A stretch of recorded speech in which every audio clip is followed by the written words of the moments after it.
আসসালামু আলাইকুম।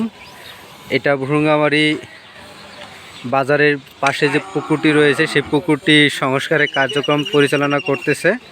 এখানে যে উপজেলার যে প্রশাসনের দপ্তর থেকে বা হাটের পক্ষ থেকে এখানে বর্ষাকাল পরিস্থিতি হওয়ার কারণে এই যে এখানে গরুর হাট, এটা গরুর হাট।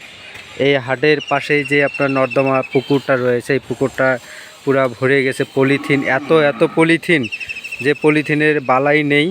যেহেতু একটা হাটের যেখানে হাটের এখানে আপনার কোনো ডাস্টবিন নেই, ডাস্টবিন না থাকার কারণে পলিথিন বা বিভিন্ন বর্জ্য সকল কিছু এখানে এই পুকুরে সবাই ফেলে দেয়।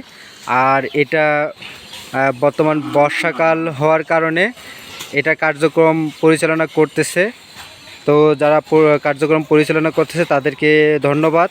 আর এই পুকুরটি যদি সরকারি মালিকানা হয়ে থাকে তাহলে এটি ভরাট করে এখানে হাটের জায়গা বরাদ্দ, যেহেতু গরুর হাটের জায়গা কম, এখানে জায়গা করে দিলে অবশ্যই ভালো হবে।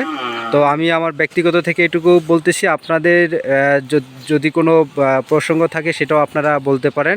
তো সকলকে ধন্যবাদ যারা পরিশ্রম করতেছে। অনেক নর্দমা, অনেক গন্ধ আবর্জনা, তাদেরকে অসংখ্য ধন্যবাদ জানাই।